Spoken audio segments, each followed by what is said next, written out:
we shall have tonight. So, welcome to Sofa City Sounds. I cannot believe I am sitting here with you right now. This is the 15th and final interview for the festival at the Whiskey Pit at Ryfield Studios on August 10th, 2024. I just please introduce yourself and we will move on from there. Hey guys, so I'm Chris from Beyond Aviation. I'm the guitar player, founder of the band. I wrote most of the stuff, so usually it's easier for me to answer questions. Awesome. Awesome. I thank you. It's such an honor that I get to be the one to interview you guys after how long? How long have you guys been on hiatus? Oh, it's almost been a year, and it's like honestly, we thought it was gonna be longer than that. It's just like I said, I went through a bunch of shit. My guys went through a bunch of shit too in their life. So we thought it was better to just sit back for a little bit. Focus on trying to get back on our feet, like individually. Yep. And then one day, I don't know, we woke up and we were always friends. Like we were still in a group conversation and stuff. Like we never stopped doing that. Right. It's like we were still kind of working on music in the sense that at the end of the day, we're still musicians, right? So it's like it's never gonna stop just like that. And it's like I don't hate these guys; they don't hate me, So we just kept being friends. And then one day I just woke up and I was like, why don't we finish this? And they were like, what do you mean? I'm like, the EP. And then they're like, oh, just finish the EP. I'm like, no, I'm like, finish the EP and then write another one. You know what I mean? Because it's like, at the end of the day, it's really about you have to have your heart in it. Yep. And if you don't, it's like, it's not worth it. And I felt like at that moment, none of us were really into it. We were all going through stuff. And now I think we're back in it. It's been going pretty strong. The guys have been motivated, which is great to see. And and I started writing more stuff. That's awesome. I'm so super excited that the first time you guys will be back on stage will be for this festival. That, and we don't play live very often, which is another thing where it's like we've always had this mentality of if we play every week, people are not going to care. Right. But then if we play once a year, yeah, they're going to care. And like I said, it's going to be our longest set ever, too. Oh, yeah, you had mentioned that earlier. So not only are you coming out of retirement and you're gracing the festival, you're gracing us with your presence for the first time in God knows how long. You guys have new music coming out, but this will also be your longest set. Yeah, and the other thing with the new EP is that the song that we just put out is not very representative of the EP. It was mostly just because Guillaume was he was tired of being the whistle guy. He wanted one song where he wasn't whistling the entire time. So, but the rest of the EP guys, don't be scared. There's enough whistles. That's so funny. That's awesome. And I can't wait to see your reaction when you see Guillaume live the first time. A lot of people they get very surprised by his vocals live because his whistles, they're it's loud. Oh, really I can't even wait. I don't know if you guys have had any hints to the stage setup or sound or anything like that, but I believe Callum Clark is coming back for sound, and he was a master last year. He made everybody sound fucking dynamite. Callum Clark. Oh yeah, from Ending Tyranny. Yes, I can't think of it off the top of my head. I know he's in one of the bands that I interviewed this year. I wanted this last couple of weeks. Wow, I absolutely totally lost my train of thought. That's so professional. I'm not even sure anymore. His name has been mentioned almost every single week, and the bands he plays with have been mentioned every single week. Oh, that's probably why I heard it, because I know the name. Yeah. So he as far as sound goes, he is the fucking man, and they got him back this year. The stage is insane. There's lots of room to run around, and there's lots of room to cause chaos, and it's insane. It's sick. The setup is craziness. It's And like I mean, we're lucky in the sense that like we're a band that's very like basic in yeah, like terms of like stuff that we bring. You know, like we're very lucky with that. yeah. Oh no, you guys will have lots of room. You got it'll be lots of fun. So and what a great space right out in the middle of nowhere. And we should talk about this because even though I am going to be doing an interview with Steph and Ben and Shane right before the show, we should certainly talk about this part of it because this will be one of the last times we mention it live through the interviews. For $25, you get free parking, you get free camping, you get 15 fucking dynamite bands, including Beyond Deviation, which I have been holding in for fucking weeks. And it's all for $25. Like, how do you go wrong? You can bring your own food, you can bring your own booze. They will have food being served there. Bring your tent, bring your doobies, bring your cookies. I'll bring the cookies. I always bring the cookies. And it's like even like you're saying you were holding this off for like a couple of weeks, and it's been the same for us in a way because like since we released the song, everybody was like, "Oh, when's the next show?" Yeah, like, and it's like we couldn't really say anything.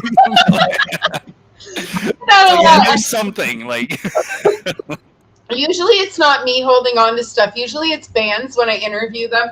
They're like, oh, well, we have this show at this place and this show at this place. And then we have some shit we can't talk about. So what else are you going to ask us? And I'm like, wait, okay. It's like,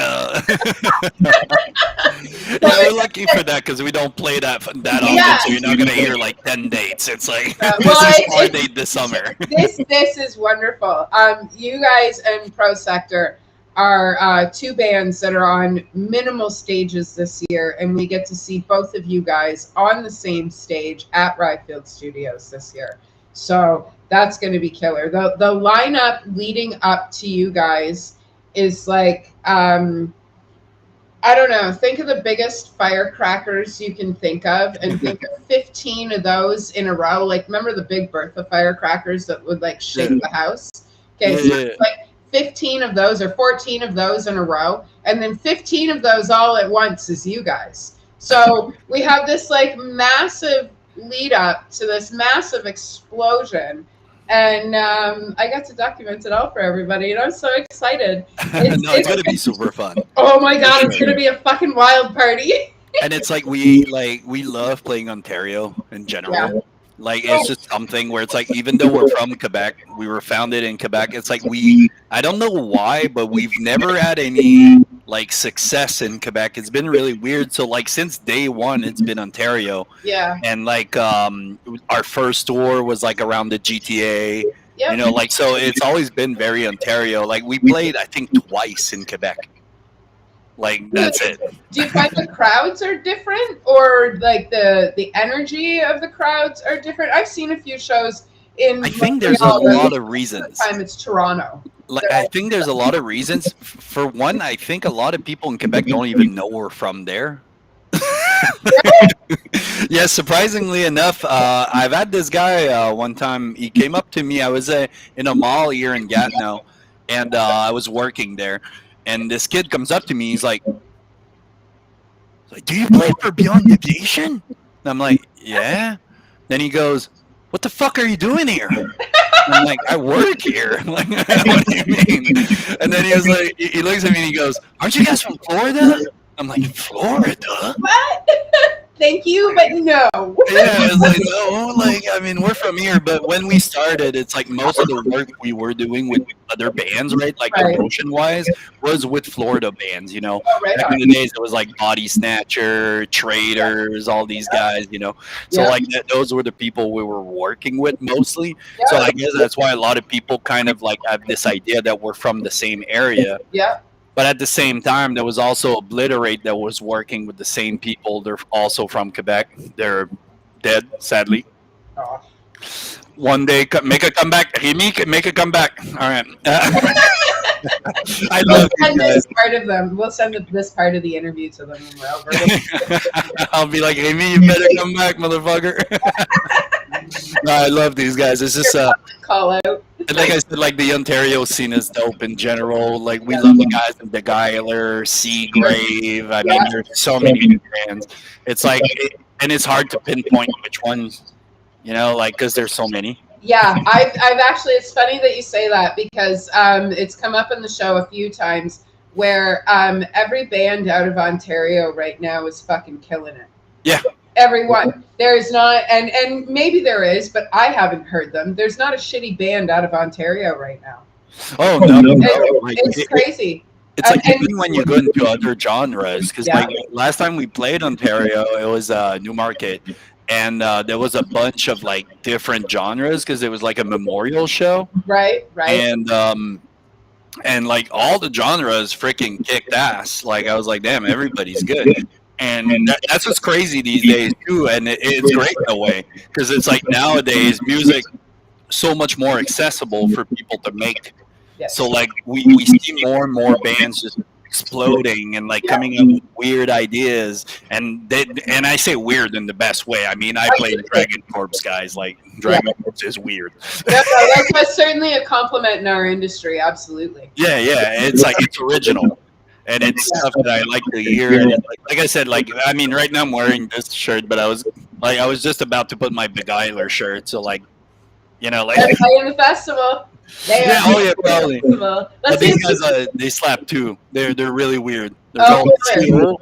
They're from Quebec. They're it's like a weird fusion of like waltz and like rock and metal. The more obscure, the better. Yeah. No, it's crazy. Absolutely. The keyboard player is. Yeah, no, the heavier the better, the more obscure the better, the weirder the better, the more face turning the better, the more parent hating the better. Oh yeah, and it's like, I feel like that's where people, a lot of bands when they come up, I feel like that's where they have an issue though, where it's like they try to sound like the bands they like. Yep. But it's like instead, it's like you try to find that weird sound that nobody's doing. It's like when we started Beyond Invasion, we were listening to bands like Traitors, Immoralists. Who else was big? Oh, Black Dong, of course. And we listened to them, and we felt like that hardcore vibe from like their deathcore side, if you will. So there are a lot of like slow two steps and stuff like that. Yep. Then we heard that, and we were like, that's dope, bro. It's like it's deathcore, but with more like a hardcore feel to it, like tough guy feel. And then when we saw that, I looked at the guys. I'm like, why don't we start this exact genre? But instead of having the more tough guy vocals, we go literally just as deathcore as we can. Right. And then Guillaume made a mistake in studio where he did a whistle by accident. He didn't know that he could do that. So we were recording Death Sentence, our first track we ever recorded. Right. And Guillaume does like one of those highs, but then it turns into a whistle. And then I was like, what the fuck was that, Guillaume? And he goes, what do you mean? I'm like, that was really high. Then he's like, what do you mean? Then we play it back. He goes, That's fucking he's like, I did that. And I'm like, yeah, bro, I try to do it again. And then he figured it out and became the staple. That's awesome. That's what Bob Ross would call a happy accident. Oh yeah. And it wasn't planned at all because I knew Guillaume already from another project we were together in. But back then he was a drummer. Right. So like I didn't expect that at all. Oh, that's killer. It's so amazing when little things like that happen and then they become major staples in your music and the history of your band and stuff like that. Because sure. People, you were saying earlier that you had run into somebody and they had said to you, "Aren't you from Beyond Deviation?" And like, what are you doing in this area and stuff? And people don't realize that. Yeah, we work in this industry, and you guys certainly are rock stars, but you guys are people under those stars, right? Normal jobs. Yeah, no, people always forget. Like, I mean, I work at a farm. I'm a farmer essentially. Like, my parents own a farm. I work in a farm, but I own Sofa City Sounds. So yes, I'm in mosh pits, but I was up to my knees in dirt peeling garlic this morning. There's also, I think, a disconnect between like the people and the bands, kind of, where it's like they don't necessarily understand each other's like vision, way. Because it's like I had a guy like, bro, I'm not gonna name drop you, don't worry.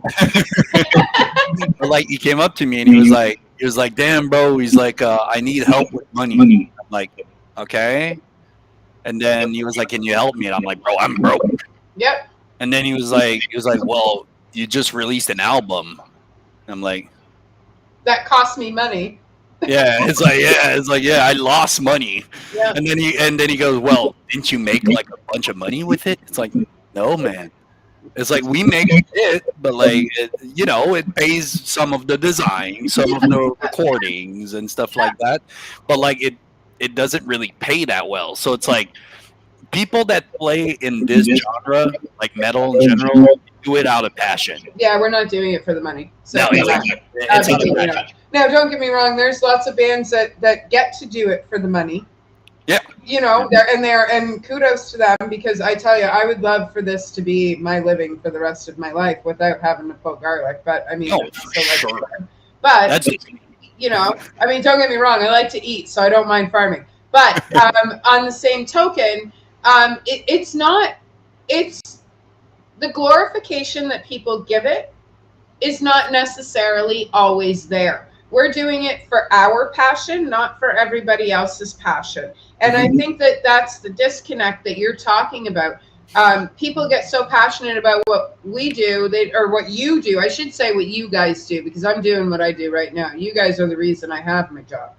And people have that disconnect because they don't see all the in-between to get to that. They don't realize that when you're an independent doesn't mean that I get all the money. It means that I have to spend the money to make the money, because nobody's going to spend the money on me. And even when you're not independent, you still have to pay all that fucking money back before they start putting money in your bank account. Yeah. Oh, yeah. And like, just for example, like at some point, I remember like we had like a drought with merch. It's like nobody was buying merch online and stuff, and we're like, what the hell's going on?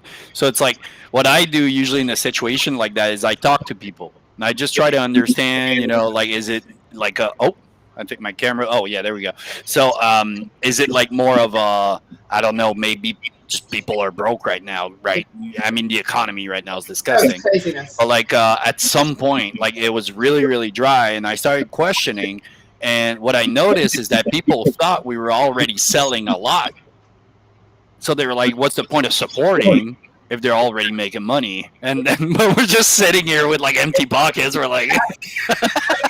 It really is a labor of love, and until you meet fans that have the same passion for your music as you do making the music, it's difficult to get that that connect with them versus that disconnect. Okay, sure, you're paying $25-$30 for a t-shirt, but people don't realize that it costs us $25 or $10-$15 to make that t-shirt. Yeah. So we're making $10 back on top of what we paid for the t-shirt, but I still have to go and order another 150 t-shirts. And now that I've made that little bit extra, I have to order stickers and pins too, because not everybody wants a t-shirt or can afford a t-shirt. Yeah. And if we want to be able to give the things that we produce to everybody, we need to be able to make ourselves affordable for everybody, and that's not always easy. Yeah, no, absolutely. This industry, like we keep saying, is absolutely a labor of love, and it certainly is a passion. So some bands do great. Even some of the independent bands do really well. And they're able to supplement the work that they take off so that they can do these things. Yeah. Oh yeah, absolutely. It's like I was the manager of a driving school for like 13 years almost.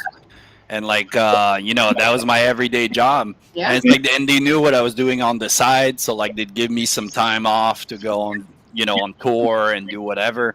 And it's like, it's tough because then it's also hard to get like a good job. Because then if you have the good job, you have the responsibility to be there too. So it's like, now if I want a good job, I can't live my passion. Yeah. But to be able to afford my passion, I need a good job. Like.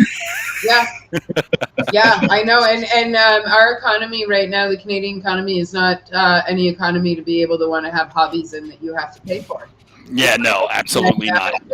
Kudos to every fucking band that is doing what they are doing right now, because it's difficult. Oh, yeah. And, just a shout out to the people who never asked to be listed at the door, because you're the reason that all these bands keep keep playing. Yeah. We don't support our friends by getting put on the list. Exactly. Don't get me wrong. I've been on a list or two. No, I'm not going to be hypocritical and say I haven't, but I've paid for 10,000 more shows than I've ever been let in for free. But you see, that's another thing where it's like me personally, like I never ask. Like it's just sometimes, let's say I have friends that come from the States and they really want me to go there, and then I'm broke. But then usually they'll go like, "Oh, bro, we'll put you on the list." Like, I've had a few of those, or here, carry in my drummer's cymbal so you're with the band. Okay, one of the best ones we did. I'm not gonna name drop again though, but it was in oh god, what's this city in Ontario? It's like a very like college type of city. Catherine's? No, it's not St. Catharines. Guelph. Which one? Guelph? Yeah, Guelph. There we go. So we were playing Guelph, and one of our buddies came from Toronto, and he was just like tagging along, and he didn't really have any money. So when we came in, we're like, so we have a guy to put on the list. There's just one dude, and then they go, "There's no list here." Then I'm like this guy just drove from Toronto with no money just to be here. You know what I mean? So our bass player actually had to leave mid tour. So I'm like, bro, just pick up a bass. And so he went on stage with an unplugged bass. Amazing. And he started jumping around. He grabbed the ceiling. Like, it was super funny. And at the end, people were coming up to him. They were like, bro, you were the best bass player I've ever seen. Like, the guy wasn't even plugged in. Yeah. See, and don't get me wrong. Like, I don't think there's anything wrong with being there for situations like that. Like, I've brought my bodyguard with me once or twice, and he hasn't paid to get in, but I have, or whatever the case may be. I air quote bodyguard, tall friend, right? Yeah. So, but like, it's a fine line, it's hard for us because we want everybody to come and watch, and we want it to be affordable for everybody, but we can't keep doing these things if we don't supplement the money that we're losing at work. And it seems like there's a lot of bands right now that are finding that balance, and I think that we're finally getting to a point in this industry where fans are starting to notice that. It's like more a part of it. What I have to say about this is simple. It's like, if you look at any other genre, like that's not metal, it's like there's so much more money involved, so much more, and the tickets are so much more expensive. That's another thing. And it's like, even if you look at, like, let's say our level, right? Like, I have friends that play, I have a friend that plays like country rock Quebec music, all in French. Okay, and so technically you should be making less because it's localized, it's only Quebec. Right. But no, because of the genre. Right. Like, this guy makes in a night what we make in like 5-6 shows. Yeah. So it's incredible. And it's like, at the same time, it's like, I think the fans and the bands have to understand like that dynamic where it's like the reason why there's no music involved is because we don't invest money. You know what I mean? Like, nobody invests in that scene. And it's like, that's why promoters are so important. Because they're the ones that are willing to invest in us. You know what I mean? Yeah. So it's like they drop a bunch of money. They're like, come play for me. And they hope for the best. Yep. I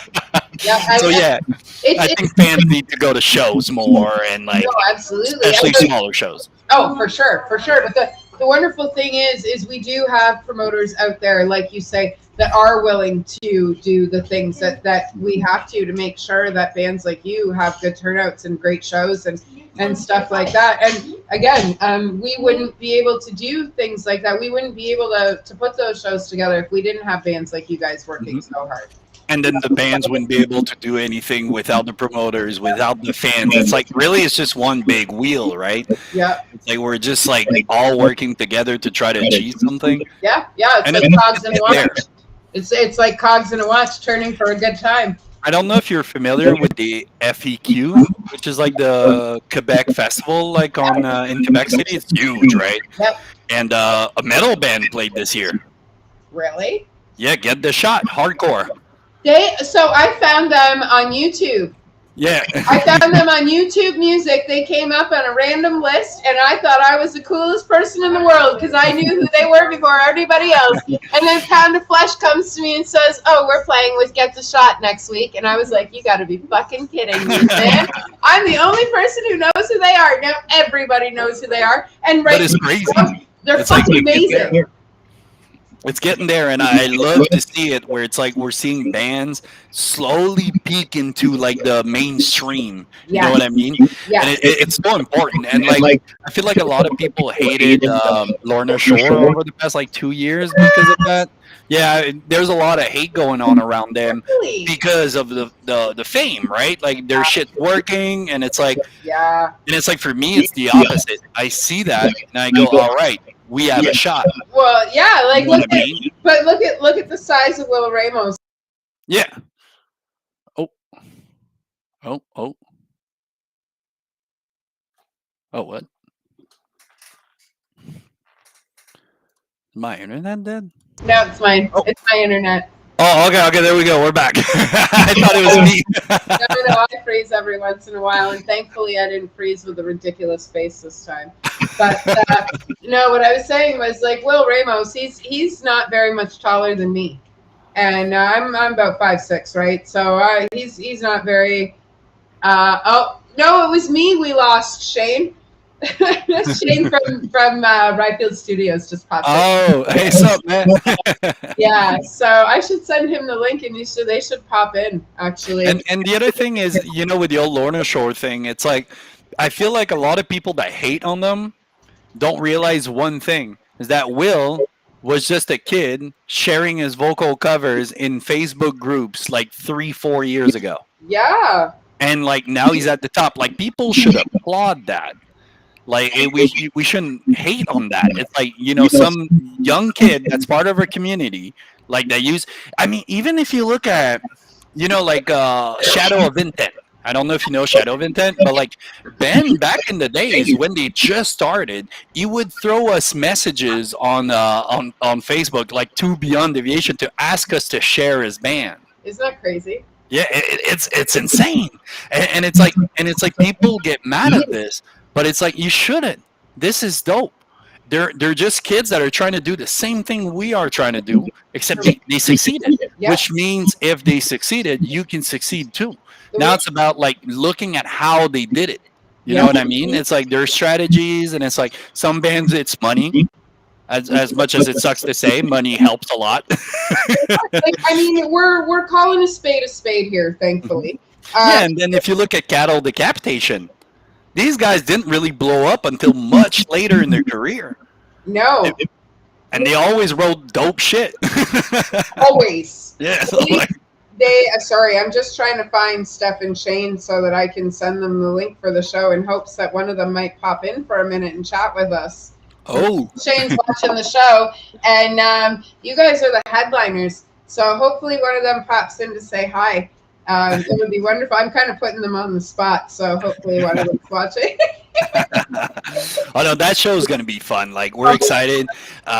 We haven't played like a decently sized event in a while. That's how I'm gonna say it, because like usually it's mostly smaller shows. Yeah. And there's reasons for that. I think it's mostly just because like we tend to keep to ourselves a lot compared to a lot of bands. Yeah. And but like we want to get out there and do a little more now, because it's like we're in a better place, like I said earlier. Yeah. And like with the new stuff, some of the new stuff is so different. It's gonna be interesting. I don't know what you guys are up to in September, but I have a spot on a stage for you if you guys are interested. So, I know you guys only keep to a couple of stages a year, but yeah, I might have a stage that you guys might be extremely interested in playing. Well, just let us know, and we'll see how it goes. Like usually, if we can free up some time, we do it. We're not like too hard to get in the sense that like most of us can take days off. Like it's not really a problem. The bass player, no, the other guitar player as a kid, but even then, like we can figure something out for sure. Okay. Well, I can. I got you for a Saturday night in September, and I can take care of accommodations in Niagara as well. Perfect. And Me, I don't have kids. I just have a cat. Perfect. So, like, Perfect. As long as you guys don't mind dogs and cats and fish, I've got accommodations. oh no, I'm a fish guy. I love fish. I've It's got. one of my weird hobbies. Me too, man. Me too. I have two black Moors. Okay. I used to be a piranha mom. I raised piranhas for 5 years, and now I'm trying my hand at Oscars. I got 150 gallons with 2 Oscars in it. Yeah, how many Oscars? 2? Just 2, yeah. Oh, okay. Yeah, it's like even the black moors, like I feel like I'm gonna call them goldfish because they're in the Yes, same they are. family. Yep, they are. But so I feel like it's a hobby that's kind of overlooked quite a bit with goldfish because people think of goldfish in a bowl, but Yeah. it's like they don't realize these things get big. Well, Like- my black Moors are the size of hard baseballs, like hard balls. Yep. It's the softballs. And they're in a 60-gallon tank. I keep looking this way because that's where my tanks are, is on that side of my house. So I've got my front room has my black Moors in it, and there's only 2, but they're the size of baseballs. Yeah. Oh yeah. My Oscars, I just bought them 2 months ago, Otis and Baby, and they were the size of dimes when I bought them, and now they're just a little over, probably over a dime bag. Yeah. No, Oscars get big, but they're beautiful fish. They are. Mine are both albinos. They're both white albinos. See, that's another thing with the hobby. See, now we're talking about fish. But like, that's another thing about this hobby where it's like I feel like there's a misconception where people think it's like the real hobby is into salt water, but Yeah. it's like for me it's always been like just normal water because tropical fish. Yeah. mostly. I find with cichlids, if I don't get to the filter right away, or much like my black Moor tank, my filter crapped out on me completely, and I had to wait almost 3 weeks to get them a new filter, and they were fine. They kept growing, they kept eating, they're just fine in there. I think my favorite aquarium, like I'd say adventure that I had Yeah. was I got myself a bunch. I think I got 4 if I'm not wrong, but they were giant Peruvian aquarium snails. So they were like Ooh. this big or something. Like it's hard to. Yeah, that's fun. Yeah, and like to feed them because they eat a lot, right? Like snails in general, they love eating. Yeah. So what I did instead of feeding them, I grew potatoes in the tank so they would eat the leaves. Really? Yeah.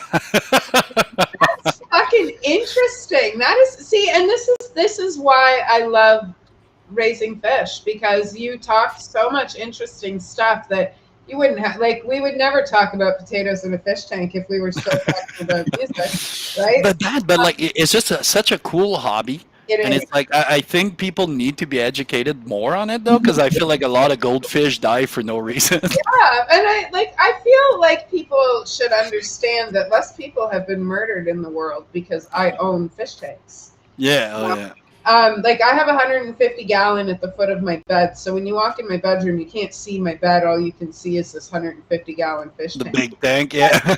When I go to, like, I don't have a TV in my room or anything like that. When I go to bed, I turn on this tiny little blue light in the corner, and it shines right across this 6.5 foot fish tank, and I watch my fish. Yeah, oh yeah. It's super fun. Happy. It's like I just set up, I think 3 weeks ago, a mini shrimp tank. Ooh. But like so basically I was at Marshall's and they had like a glass bowl, but it was like very like not tall, Right. but it was wide, and I was like, yo, that could be sick. Yeah. And then so I bought that, went to the fish store, and then I got like a big center rock. So the rock in the middle comes out of the tank. Yeah. And then got a little clip-on light, simple, some basic Anubias and stuff, and then duckweed on top for like the shadows. Yeah. Then dropped a couple shrimps in there. Cute as hell. Living room, perfect piece for there. Yeah. No, and that's the thing. Like, people think that, like, and people think when you get into fish, if you don't know how to get into fish can get very expensive. But on that same token, people also think that when you get into fish, they are very expensive. For me, I was very lucky. My first tank was given to me. My setup could have cost me $1,000, but it didn't. It only cost me $300. And I say only because fish can cost you thousands and thousands and thousands of dollars if you're not careful and you fall into it like a habit instead of a hobby. So, but my 150-gallon was the same thing. My neighbors downstairs needed a smaller tank. And who was I to say no when I had room for a bigger tank? Me, it's like I used to love, like, I still have a big tank, but like I fell in love with nano stuff, like the very small aquariums. I think it's so interesting how you can build like a closed ecosystem in there. Like that's how I see it. It's like right now, it's like I got shrimps, little snails, like it's very minimal stuff, but it's super interesting. I also got like oh god, I can't remember how they're called, but like it's like an isotrop or something like that. Isotropes. Yeah. That. I know what you're talking about. Oh, a tri-up. That's what. So I bought myself a tri-up eggs. So that's another thing that I want to try soon. Yeah, they're super cool. That's fun. That's fun. When you set that up, please send me pictures. I certainly want to see that. Definitely. Yeah, they look like like a horseshoe crab. Yes. Yeah, so they kind of look like those. Really? Yeah, and they get like a couple inches long. Okay. Like they're pretty cool. You can buy eggs on the internet. It's like super cheap. They don't live very long. That's their only thing. Where it's like their way of living or the way they evolved is that they lay millions of eggs. So like they don't live long, but they lay a lot of eggs. Yeah, they reproduce very well. Yeah, but like they're cool little animals, and it's like they have like their fins are all under their belly, kind of like a lobster. Oh, neat. But they're very tiny, so when they move, it looks like waves. And their mouth is actually here, so when you put the food on top of the water, they actually go under, like they flip, and they put the food in with their. It's super cool. That's so neat. Yeah, I just love fish. I could talk fish with you all day, man. I my next adventure, when I find my next large tank, my next adventure is an arowana shark. Yeah. Beautiful fish. Yeah, we have like normal. I have a couple of normal cats, and then I have a Sphinx cat, and then I have a Bow Mastiff, and I like to keep it interesting with the fish because like people will be like, "Oh, what do you own?" And I'm like, "Oh, piranhas," and they're like, "Oh." For a piranha person, really? Then you don't know me very well. Yeah, I love like crustaceans a lot. So like, I'd love to have like a crawfish tank at some point. Cool. That would be really cool. Yeah, I used to have one when I was a kid, and like they're really fun. Like, that's really neat. And they're super territorial. So like when you get close, they get mad. No. And I'd love to have like a vampire crab tank too at some point. That would be awesome. Why not, right? I mean, we live every day and we only die once, so why not live every day? And if that means weird fish tanks and, things that keep us out of trouble. And like, I mean, I know for me, I know we had this conversation backstage before we went live. I'm sober. I need to find something to spend my money on that's not booze. Right? Well, that's how a lot of my hobby started, is like when I stopped drinking. Well, at first it was I would just buy like material stuff. So like every week I would look at how much money I saved. So let's say me, in my case, it was a lot of money. It was like, God, like $400 a week, if not more. Oh, that's a little more than me. I was $1,100 a month. Yeah, I drank a lot. And like the thing is, like I'd see that and I'd go like, all right, a new pair of Jordans. Yeah. All right, like new clothes. And I was basically rewarding myself for not drinking. And then eventually, that's when I stopped rewarding myself because I didn't feel like I needed to. Yeah. And now I can actually use my money to do other things. But you do save a lot. I found with me, I found other things to spend money on in the beginning because having money was a trigger for me. Mm-hmm. Right? Having money was a trigger for me. It was like, oh, I have money. What can I buy? I can buy a case of beer and a 26er. Mm-hmm. That's what I can buy with my money, right? Mm-hmm. And then it was like, oh, look, a new bike, a new pair of shoes. My ex-husband, his first sober gift to himself was a brand new leather theater chair. Yeah. So, and it just kind of spiraled from there. And then when I ended up in in this house, even though I've been 16 years sober, I still look for things to spend my money on that's not booze. Yeah, and it's crazy because like I feel like a lot of people don't realize how addictive like alcohol can be. Yeah. Like and it's like it's not even like for me it wasn't a problem in the sense that like I wasn't like violent or anything Right. when I was drinking. Like I was just like in my corner doing my thing. Yeah. But still it's like on your health. It's rough. And Yeah. then when you try to quit, it's like I remember like the first week, every time I drive by in front of the corner store, I'd always go start shaking because like in Quebec we can buy it in corner stores, right? Yeah, yeah. Believe me, the beer and liquor store. I mean, we can't go into corner stores, but beer and liquor stores, their signs are huge, so I can see it from down the street. And yeah, it was the same thing. It absolutely was the same thing. The first few months, it was I'm not going to drink today. I'm not going to drink today. I'm not going to drink today. Mhm. And now, at 16 years, I'm 15 years, 11 months, and 2 days. And I still count my days because that's how I stay sober. And I try to give other people hope that want to stay sober as well, because it wasn't easy for me. There was $1,000 bet on whether or not I was going to drink again, and here we are 16 years later. But I still want to drink.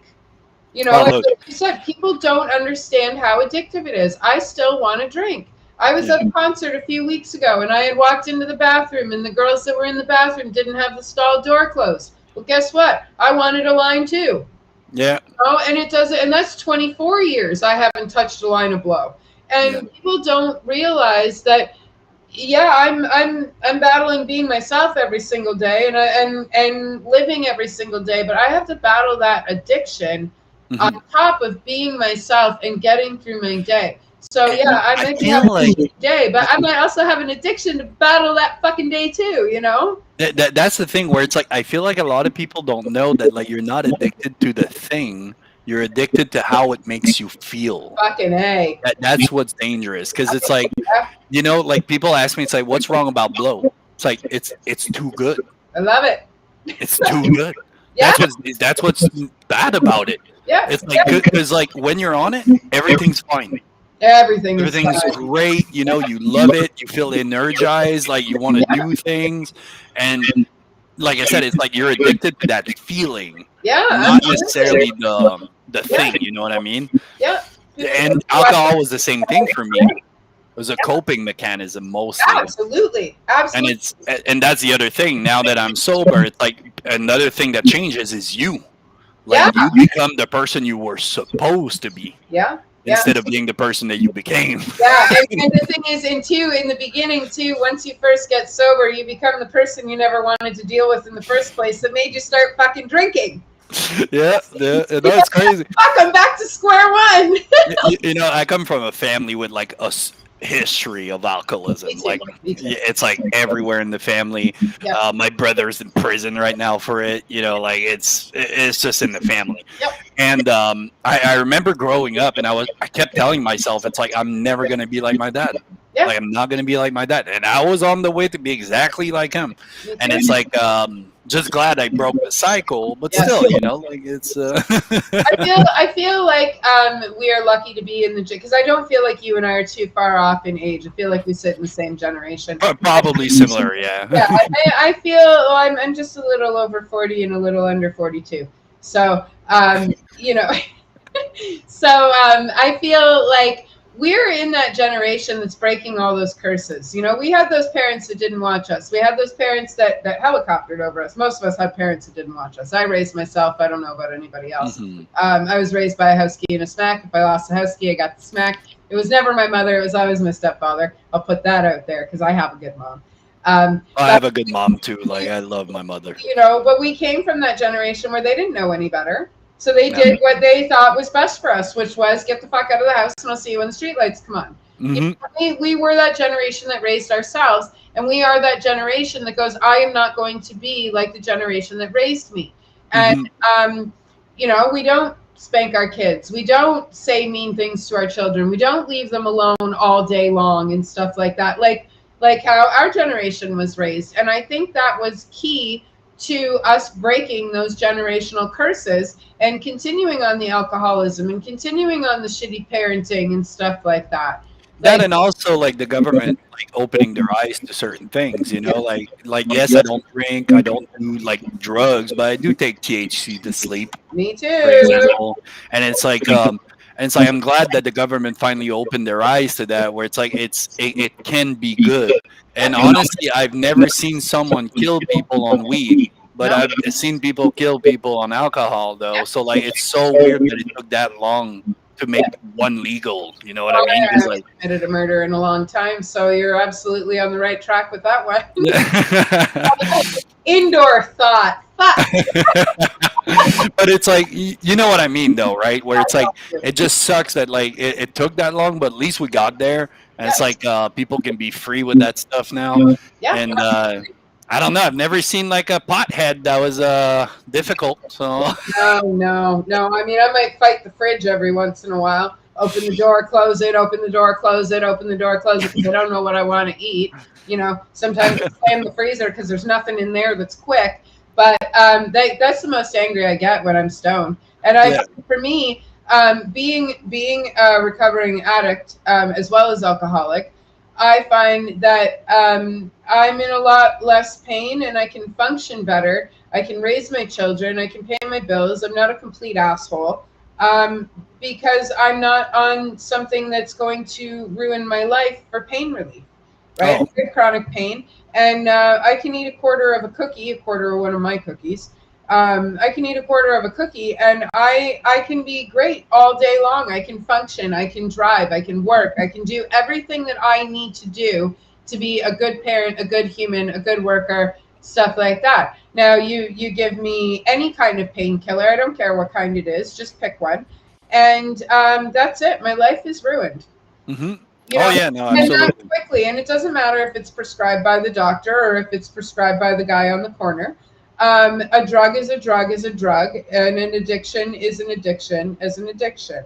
And when I got surgery years ago, and they gave me Demerol for like pain. Yeah, and like I got hooked on that shit. Like that was like, oh, my camera's being weird, but yeah, it was like really I don't know how to explain it. It's like it didn't even feel good. No. It's just very addictive. Yes. Like it's like I was taking it to sleep because of the pain. Yep. And but then after a while, it's like I needed it during the day. Yeah. And it's like and it didn't do anything fun either. It just like put me in a weird state of like being a vegetable. But it fucks with your dopamine, right? When you spark any kind of dopamine over anything. If you spark your cortisol right after that, that's it. You're hooked. Yeah. Oh, yeah. That's all it takes is a tiny bit of stress right after that dopamine. That's it. You're done. And a lot of people don't realize how easy it is to get addicted. There are some people who can do all kinds of drugs and drink and then they just walk away from it like they never ever did it in the first place. And fuck those people, first of all, because I was never one of those people. I could never just have one drink. If I had one drink, I had to have 15 drinks. Yeah, it was the same for me. If I had to have 15 drinks, I had to have another 5 because I wasn't slurring my words. I need to be drunk. Oh, yeah, every day. Drugs, that's how it was for me. Be as high as I possibly could be. For me, another one is Ativan. I like to be numb and relaxed and calm. I also like to be up and through the roof, but I have ADHD, so I think I get the best of both worlds on most accounts, and I don't. Yeah, I have ADHD too, and I think it's a big reason as to why I ended up addicted too, because it's like from what I read, and also my psychologist talked to me about it. That's what he told me, where it's like ADHD kind of makes you feel drugs differently. It does. Yeah, so like cocaine, for example, helps you focus. It's like usually your brain is just like a maze, and then once you do cocaine, it's like, oh, now you're feeling perfectly straight. Yeah, everything's good. And that's part of the reason why we get addicted to cocaine is because it gives us that ability to do the things that we need to do without all the noise in between. Yeah. And for me, I'm unmedicated. And the reason I'm unmedicated, along with my blood disorder, is because when you really break down what they're giving you for your ADHD. Oh, I think we lost her a little bit. How's it going, guys? How you guys doing in the chat? There we go. All right, we're back. I don't know where I was going with that. Oh, I remember what I was going to say. That never happens. So for me, when it comes to ADHD drugs, they're methamphetamines. So what does that mean? I'm hooked on meth. Well, I'm a recovering addict. So do I really want to take meth for the problems that I have now? No, I think I'm just going to live inside my crazy head, and the people outside are either going to have to understand or not deal with me. But you see, that's another thing where it's like back when I was a kid, it's like they didn't really know about mental health all that much. So like a lot of stuff just went under the radar, and it's like, and then you get older and you realize a lot of things. Yep. You know what I mean? You're like, oh, so that's why. So it's like ADHD, right? In Yep. high school, it's funny because like when I got in high school, first year of high school, because in Quebec the years are different. So like I don't want to get it confusing. It's like 7th year, I think, for you guys. Yeah. Something like that. Yeah. And so our first year of high school, so I started smoking weed right away. Like it's like, and then I smoked weed until I think not the last year, the year before that. Yeah. And that's when I quit weed, and I started failing. Yeah. But then, you know, I was thinking I was doing something good, but then it's probably because I was self-medicating without noticing. So I was always high in focus at school. And then as soon as I quit weed, it's like my brain was just everywhere. And it's like I couldn't focus at all. And I started failing my classes and all that stuff.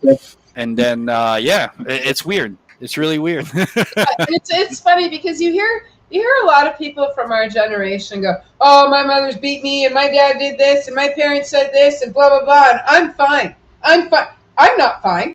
I'm not okay. I have ADHD. I have anxiety. I have PTSD. I have I've had heart attacks by the time I was 35 years old. Mm-hmm. I don't know about the rest of our generation, but I am not fucking fine. Yeah, no, but you see, it's funny because one of my, well, it's not funny, but like one of my friend's ex-girlfriend, like I saw her recently at the mall, I think it was, and like she was talking to me and she told me when she used to see him, she would always tell my friend about me going, eventually he's gonna crash, because she knew I was holding a lot of baggage. And it's like people say that, oh, I've been through hell and I'm fine. It's like, for now, bro. Yeah. Like I was fine most of my life. Yeah. And then all of a sudden, it's like I woke up one morning, like I couldn't recognize myself. I was being like everything felt weird. Next thing you know, like chronic depression. It's like, and it's like you have to deal with your past now. And it's like, and that's what's tricky, because it's like people, you know, a lot of people say it's like, oh, I went through depression. It's like, no, you were depressed, which is very different. Because it's like, but the day you're gonna be in depression, you're gonna know. You'll know. Yeah, no, you're not wrong about that at all. You're not wrong about that at all. It's like people don't understand how bad it can be. It's like, guys, for the info, about a year and a half ago, I was 320 pounds. Yeah. Like I'm a skinny guy now. Wow. So it is physical too. That's another thing. People don't realize the extent that it goes to. And it's like, I wish more people understood, but I think we're on the right way, though. More and more people understand now. I think, yeah, no, I think you're right about that. I think we are certainly in a time of education and understanding when it comes to a lot of the mental instabilities that we have. Because, yeah, some of them are mental illness. Some of them are mental health issues. But some of it is just mental instability. It's not that we're not well. It's that we're unstable with how to be well. You know, we're well. We just don't know how to maintain being well. My psychologist, the way he explained it to me, he said it's like you have to imagine it's like you have a scar on your brain that's always about to reopen.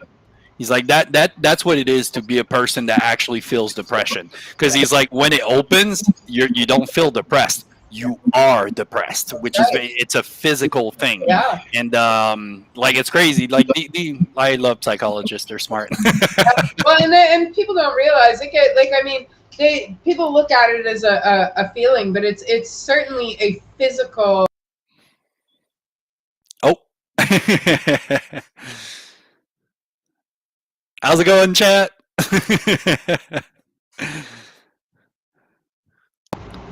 There we go. I just, you know what it is. I'm on my computer is on Wi-Fi. My phone is on Wi-Fi. My TV's on Wi-Fi. My Xbox is on Wi-Fi. My PlayStation's on Wi-Fi. I literally just hooked my PC to my router like a week ago because I was tired of like the interruptions. Yeah, no, like usually my computer holds up really well.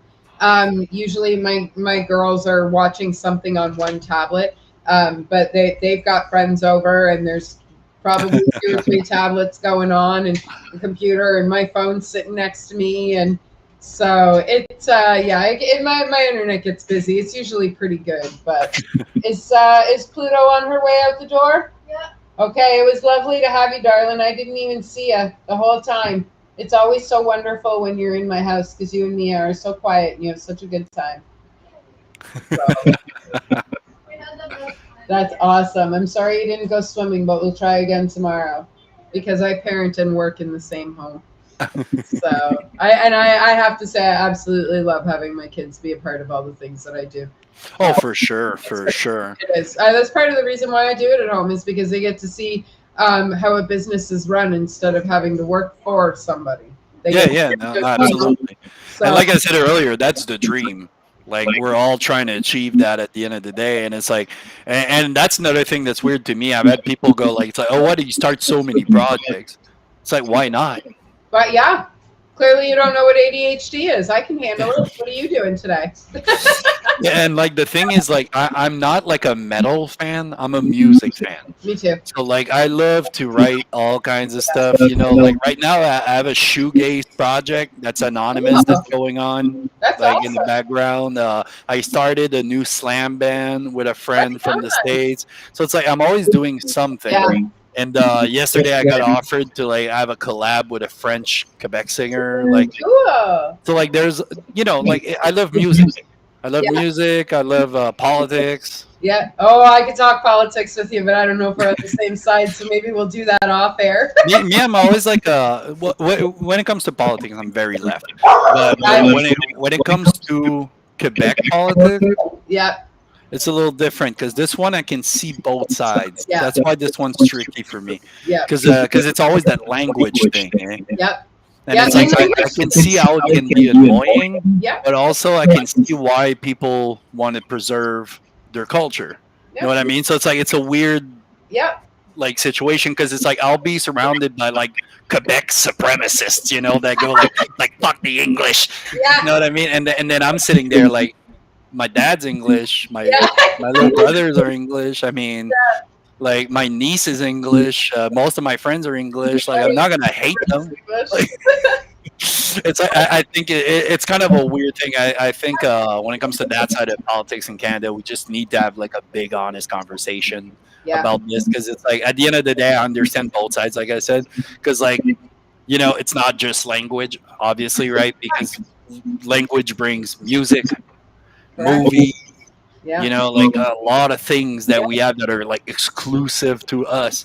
So like I understand both sides for sure. Absolutely, absolutely. And I don't. I'll talk politics with anybody, but people who are not open-minded about it. I like to have a conversation about politics. There's a lot of things that I don't particularly agree with and don't like, but it doesn't mean I'm going to jump down your throat because you believe that. Yeah, You know what I mean? I'm more about teaching, depending on what it is. Absolutely. So like because I used to be like pretty bad. Like I had some pretty bad takes on a lot of things too, but like the thing is, the more I interacted with people, learned, you know, eventually you change your ways, and then once again, I think it's an age thing too, because like when I was a kid, everybody was offensive. Yeah. Like, that's just how it was, because it was like a rebellious thing. in generations because it's like my parents started the rebellious phase, but like my generation was like that's when we went full on offensive. We'll show you rebellious. Yeah, exactly. And then eventually we realized that when you go too much, it's not good either. Well, we Yeah, I have a tabarnak in the chat. nice. I saw that come in too. We come from the offensive generation, where now we have the offended generation, and there's a fine balance between us and them. That's for sure. And that's and that's why I like to talk to people who are open-minded about politics, because I don't necessarily agree with what everybody else thinks. I don't hate you for what you think. You know what I mean? Just because we don't agree, my dog loves getting in conversation. Just because we don't agree doesn't mean I hate your side of it. It just means I don't agree with it. Hang on 1 second. Okay, do you have anything else to say, dog? Here, come here. You want some treats? The dog's going to give us a show now. Hey, Be Heavy, where are you from? Are you Quebec? Watch out. So what I usually do is grab the jar of peanut butter and open it and just let her sit here and lick the jar of peanut butter during my interviews.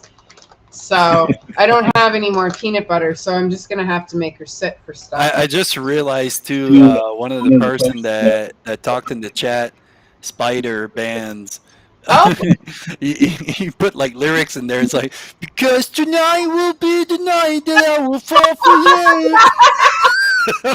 That's what you put in. I just realized that. So we got to see you sing that. That's fantastic. It's like when I saw that, like at first I didn't realize it, but then now it just clicked. Sorry guys, I'm slow. No, that's I mean, hey, at least we realized it before the interview is over, so that's a bonus. So I'm trying to find a blow-up couch for the Ryefield Festival so that we can do like on the spot mini interviews and stuff like that. Oh, yeah, that'd be dope. Yeah, it's gonna be so. I can't wait for that. It's something I wanted to do at some point because it's like I felt like when I started in music, you would see that a lot. Like almost all venues had like their guy just interviewing bands, putting that on YouTube. Yeah. You know, that's why you can find like old like Suicide Silence interviews and stuff. But and then it kind of disappeared. Yeah. I don't know why. Well, I'm taking off a couple of months after the festival. Actually, before the festival, I'm taking a couple of months off. But during the festival, I'm going to try and do as much recording and as many questions and interviews and stuff like that as I possibly can, because I would like to revamp Sofa City Sounds so that that very thing happens when I'm at festivals. I can be doing the old school interviews and bringing people to the back table and, you know, chatting about stuff. And one of my favorite interviews actually was Kurt Cobain's last interview in Canada, when him and I want to say it is George are standing next to the water and they're talking. And he's talking about mainstream bullshit. And he's talking about how mainstream music is going to be the death of independent music and stuff like that. And that interview was part of why I do what I do now. Nirvana is a huge part of my history, even though metal is my thing. They're a huge part of my history. One of my kids is actually named after Nirvana. So, yeah, like that music certainly runs deep in our blood. But yeah, I really like that old school stuff. Like when Nardwuar used to show up out of nowhere and he'd be like, "Hey, your mom's brother's pool guy's name is Nick. How did he know that you guys were going to start a band?" And people are like, "How the fuck did you know that, man?" You know? That, but also I feel like it shows a different face of the bands. Yeah. So like, for example, it's like us, you know, like our sound's really heavy, like we're not gonna lie. But like a lot of people don't realize how much of a Teletubbies Guillaume really is. Yeah, well, I mean, look at you and Fish, right? I never. Yeah, it's crazy. Known. You know what? I never would have known. When you're gonna meet Guillaume, like you're probably gonna be very surprised. Like this guy's a super jolly guy. He's always having fun. Like he's a little sunshine. Like it's funny because then he goes on stage. He's like, yeah, I know. I love that stuff. I do. I love that stuff. I talked to Pro Sector a couple of weeks ago, and Steve has this this nice and I don't want to say prim and proper voice, but he's got this very professional sounding, like, business human being. And then you put Steve on a stage and the whole fucking city rumbles when he growls. Mm-hmm. And Oh yeah, no, it's crazy. It's yeah, very different.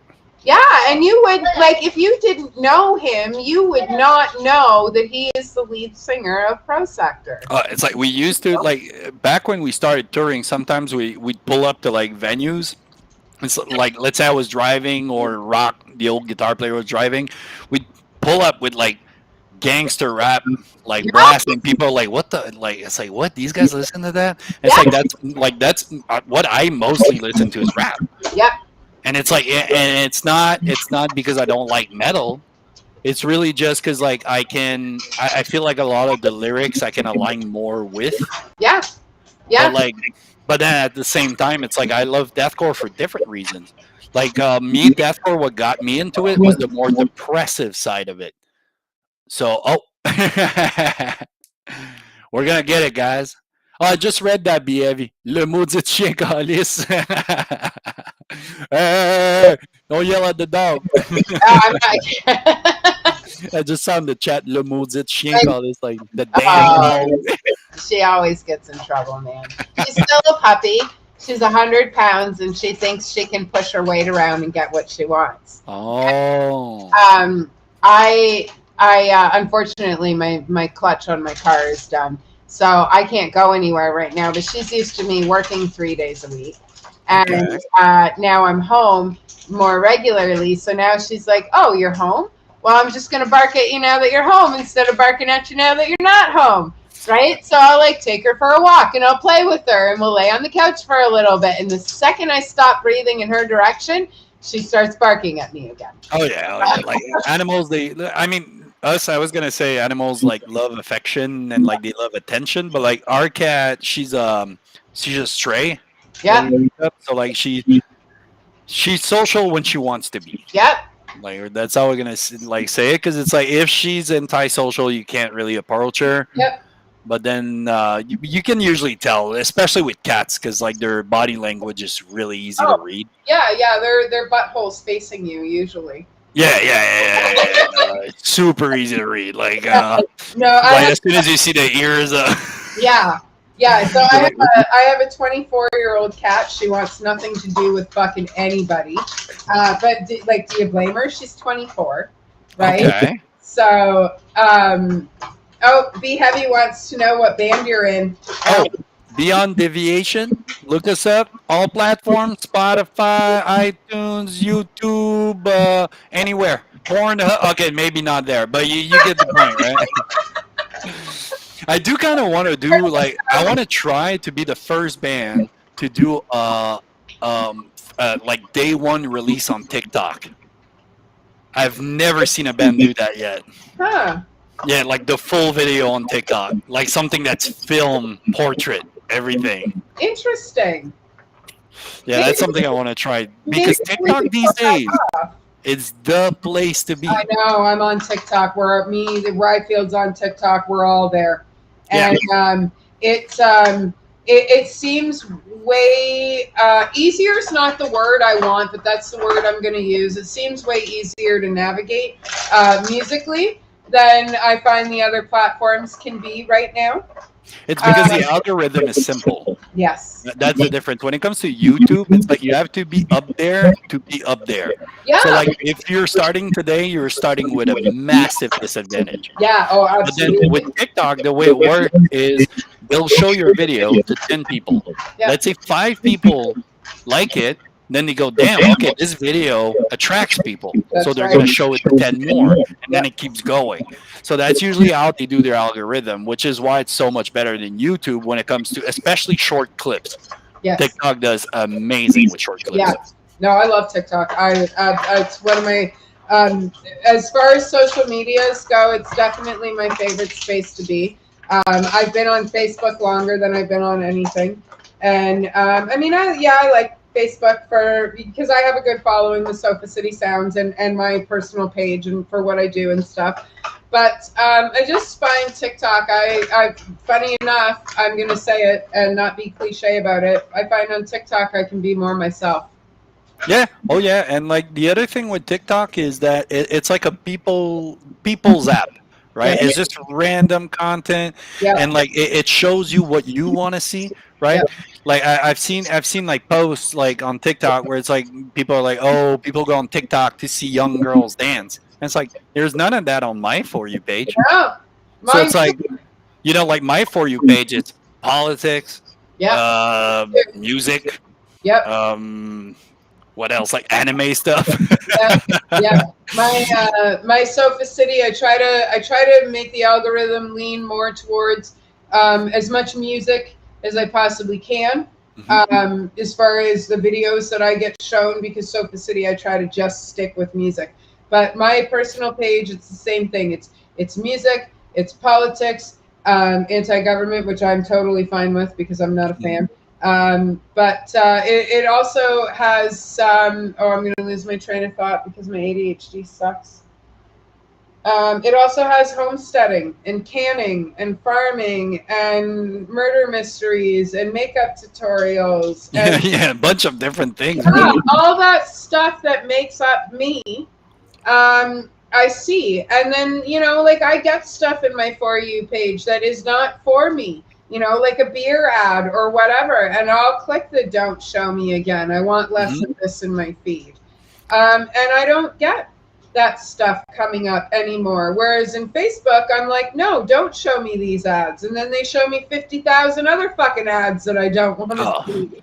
that and like Facebook, like the algorithms now, they're so based on the amount of money you drop in, and it's like I see less and less bands like be active on Facebook, and you know what? It's not a bad thing. The only thing I want to say though to bands is Facebook is a great way to connect. Absolutely. Look at Because the thing is, since less and less people use it, what happens now is that let's say I send a message to a band, my chances of getting a reply are much higher yes. than they were before because it's not as active anymore. Now they spam the Instagram instead. Yeah, no, exactly. I don't Because know. like on Instagram we get like maybe like 50 messages a day, Yep. but then on Messenger one or two. Well, and I, like me, because I'm over 40, Messenger is where I go.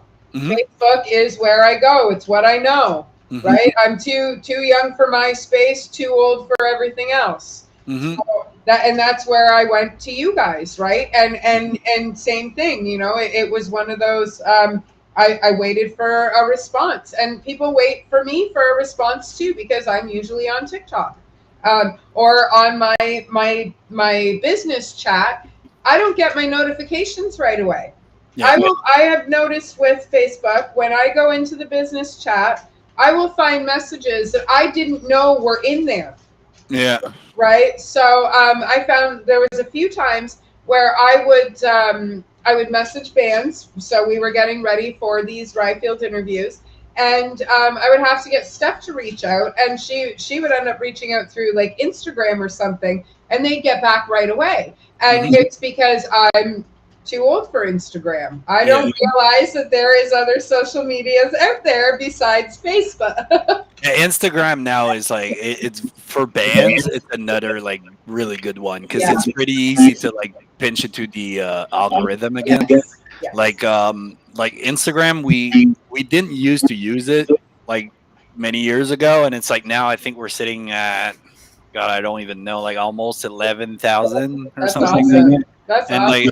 and it's a platform that we grew much after we did Yeah. Facebook. So it's like it's still kind of cool that like it's working. Yeah. So we're at 10.7. So we're gonna hit Yeah, 11 probably this summer. But even with that and Facebook, I mean, that puts you guys around somewhere around 32,000 or something like that. I don't normally do any digging or looking. I try to keep all my interviews as authentic as possible. I like to learn things with everybody. But I did do a little bit of looking around on you guys because I knew that you guys were certainly one of the larger interviews that I have the honor of doing. It's super interesting, because it's like even when you look at our numbers and stuff, like I've had people come up to me and be like, it's like, oh, why don't you guys play faster stuff? right? And it's like it's because it's the genre we go for. Yeah. You know what I mean? Like it's not because we can't. I mean, our drummer's a music teacher. Like, all he knows how to play drums. Yeah, And it's like, exactly. you know, like me and the guitar player, we both can play much harder stuff than what we play. Like we do believe that we will speed it up, not on the record that's coming, but probably the one after. But that's mostly because we're running out of ideas of slow stuff. After a couple albums, I mean, you kind of went around the block, you know. Yeah. No, Either that or change tunings, something like that. I don't know yet. Yeah, no, this has been such an honor. I'm so grateful that we got to do this. Huge shout out to Ryfield Studios because they gave me the opportunity to be able to sponsor the festival this year and do all these interviews and get to talk to all you interesting human beings. And some of you are pretty weird. Some of you are a little fucked up. Some of you are the nicest people I've ever met in my life. And I wouldn't have it any other way. We certainly are a family versus a community. And we're going to fucking kill it on the 10th. You Also, guys, I just noticed in the chat, B. Evie wrote, cool. Oh, your mom's friends. That's dope. And then, oh, no problem, bro. I love talking about that stuff. It's funny because we were both talking about that before the interview, too. Yeah, we were talking about how being real humans helps fans and people that we interact with identify with us, and shows that even though people like us work in this industry, we're still people. You know what I mean? Like, you're the lead singer. Your lead singer is going to say you are one of the musicians and fucking a legend in your own right as far as the things that you've done and the history that you have as a musician. Try and spit all that out and think about the words you're going to say at the same time with ADHD. Anyway, let's try that again. You guys are insane musicians in your own right, but at the end of the day, we're just people, just like everybody else, you know. And sometimes, again, with that disconnect, right, because people don't see your everyday life, they don't realize that you have regular people problems at the end of the day, or good things that happen to you as a regular person, or whatever. I'm just watching my dog in the background. I don't know if anybody noticed before, but she had actually climbed on the kitchen table and stole the bag of treats that my daughter was feeding her earlier. And that's why she's not causing any problems now, because she's walking across the couch eating the bag of treats that she took off the table. So, yeah. Oh, dogs. I wouldn't have it any other way, man. She's a Mastiff puppy, and I know in about 3 years she's going to be too lazy to walk, so that's a good thing. But because you never walk a Mastiff further than you want to carry her, and I've learned my lesson. I have. She's 100 pounds, and she's not light to carry, and she doesn't like to be dragged. So yeah, when we take our walks, they're short, and there's lots of them. So. But yeah, you know, like we go through normal mental health or abnormal mental health, just like everybody else. And when we have these conversations and we put it out there that, you know, depression is a real thing, alcoholism is a real thing, addiction is a real thing. Don't be afraid to reach out about those things. Don't be afraid to call somebody that has had those problems and say, hey, I have a fucking problem. Because 9 out of 10 times we're going to listen and we're going to point you in the right direction. Yeah, especially people that went through it already. It's like you already have a good idea of how to do it. Absolutely. And it's like, and you know, like the steps that you're gonna go through, like the different like efforts and that you're gonna have to put in, you know, like, and yeah, no, I do think people should reach out, absolutely, and it's like, and to the I'm gonna say the boys, but that's just because I'm used to being around boys, but whoever's listening, it's like there's help, there is. Yes, sir. You might have to force it a little bit, but there is. It's like, I got help. Like, everything's possible. Yeah. And it's like, just got to put your mind to it. Absolutely. Absolutely. You and I are both sitting here telling our story right now. And, you know, we struggle, but we're successful. Yeah, exactly. So, and it's like you do your best with what you have. Yeah, absolutely. So, okay, so let's try and rattle off this list of bands. We're going to try not to forget anybody. So there is 15 bands, and there is one tattoo artist on site. Sofa City Sounds will be there. Black Throne Productions has lended a huge hand in helping pull this festival together. Callum Clark will be doing the sound. It is August 10th at Ryfield Studios in Brantford. $25 to get yourself an advance ticket. You got free camping. You can bring your own booze. You can bring your own food, but they will have food on site. You have free parking. I don't know what the fuck you're waiting for. You guys need to buy your tickets. You've got Beyond Deviation, who is going to be headlining the fucking party. And I don't think they're going to be on many stages this year. So if you miss them, it's your fucking fault, not ours. And we're going to be camping too. And if you're a fan, you want to come hang out with us, no worries. Like, we're just normal people. We'll party with you guys. Yeah, absolutely. It's going to be one big, party. We're all going to be able to hang out together. My boy Guillaume is single. Yeah. Scott Parker just popped in and he said, "Just trying to plug in my boy here." So, okay. Oh, Scott, are you going to help us with this? I really hope you are, dude, because I don't know if I can pull it off with all of them. So we've got Sun Below, we've got Order and Entropy, we've got All That Is Unholy, we have We Are Human, Pro Sector, Duskwalker. LOL's not one of the bands, Scott. I thought you were helping me with this. We have Catastrophic Hemorrhage. We have, who else do we have? Come on, I know you can do this. You were helping. You're doing great at helping, Scott. Who else are we missing? I know there's more that we're missing. The worst is when you headline a show and you're like, oh, we want to thank whatever band, then you go, off. You have what's the name of the other one? Then you feel bad. You have 14 bands to thank before you guys go on stage. I'll let you know that now. Write them all on your hand, or like the inside of your water bottle or something, like when you used to cheat on math tests. Scram, they're playing. Scuzz is playing. There's so many fucking amazing bands. I might just miss some on purpose so that you have to buy a ticket and come out and see us. And fucking either way, it's like, even if you don't know any of the names, honestly, it's the event. It's not even like, when I was a kid, like, I went to Rockfest, the first year Rockfest in Montebello app, and it was small, really small, and I didn't know any of the bands. And I went because I wanted to be part of the event, not necessarily the music. And then actually I went there and I fell in love with a couple bands. And that's how it starts. I was a 13-year-old pothead who had no idea what what good music was or anything like that. And I did, but I didn't. And one of my best friends had stolen some weed from her dad. I tell this story all the time. She had stolen some weed from her dad, and she had stolen one of her dad's CDs for us to roll this joint on. And we heard her dad coming up the stairs, so we hid the weed and we put the CD in, and the song that came on was War Pigs, and that's how I became a metalhead. And that's how it started. I became a metalhead, and then it became heavier and heavier and heavier and heavier, and the heavier the better, and it can't get any. Me, weirdly enough, it started with Ice Cube. Sick! I saw Ice Cube for my 40th birthday, on my 40th birthday. Because I was just like a big fan of rap, right?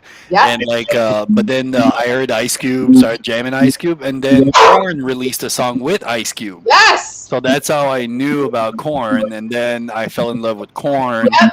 And eventually, you go. Actually, I wasn't going heavier. I was going softer because I was going towards power metal.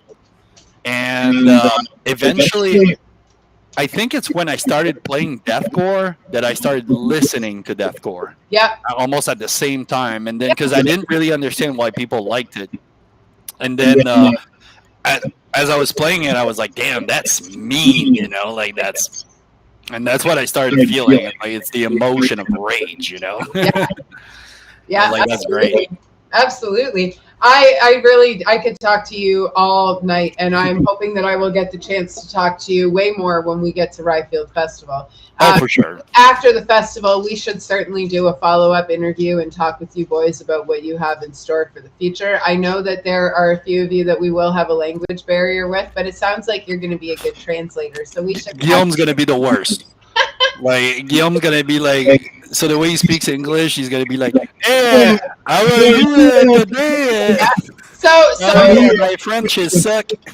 There are those like translator boxes, right? So he can speak into it in French, and then it'll be like robotic English that comes out, right? And it's so funny because every time we talk with like my American friends, they're always like, as soon as one of us starts speaking French, they're always like, guys, translator's not on right now.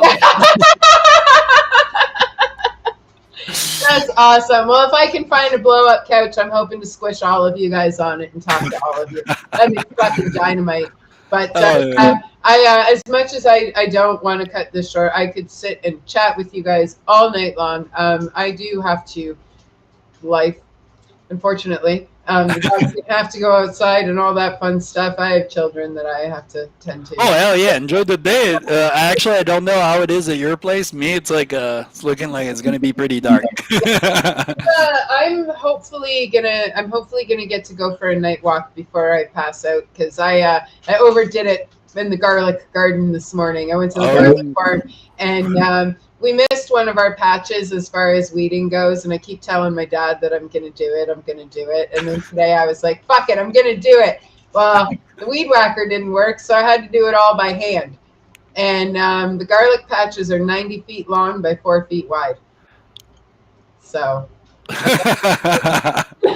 a lot of garlic. I should be bringing some fresh hot peppers and some fresh garlic to the party, so. Oh yeah, I'm a hot pepper guy. I love shit. Yeah. Well, we grow every hot pepper that can be grown in this climate in our garden. So. Oh really? Yeah, fuck yeah. Oh, that's dope. Yeah. But yeah, we'll catch up on this too. Absolutely, we certainly will talk gardening our next conversation for sure. So okay, we have. I'm only going to name off the ones that Scott Parker put up there. Duskwalker, Pro Sector, We Are Human. Scram, then we've got Scuzz, and we've got All That Is Unholy. We have Catastrophic Hemorrhage. I just interviewed them last week. There's no way I could forget those guys. They were so fun. Yeah, we have one hell of a lineup. We have 15 bands. We have one tattoo artist. We have Sofa City Sounds on site. Ryfield Studios is putting on this massive fucking event. $25 a ticket. $25 a fucking ticket. Free camping. Come hang out. Parking. Beyond Deviation. Like how do you, man, you're not going to see them anywhere else for $25 with 14 other fucking bands. So on that note, I'm going to kick everybody else out. I'm going to keep you there in the background for a minute so we can talk about this September show. And then Thursday, I have KYLYK. I hope to God I fucking said that properly. I did read it right before the show. We have them on Thursday. And then we have a monster evening of metal at the Bank in Welland on July 13th. Pro Sector, Order and Entropy, Pound of Flesh, Threats and Type. Doors open at 7. $15 fucking dollars. This is Steve's first show after ripping apart his vocal cords. You guys don't want to miss this. We will see you Thursday. On that note, make a funny